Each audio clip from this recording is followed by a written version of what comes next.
just after this one is fast. Yeah, nice and smooth.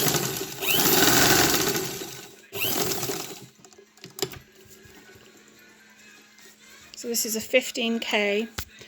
This has actually got a brand new motor on it, and it's very fast.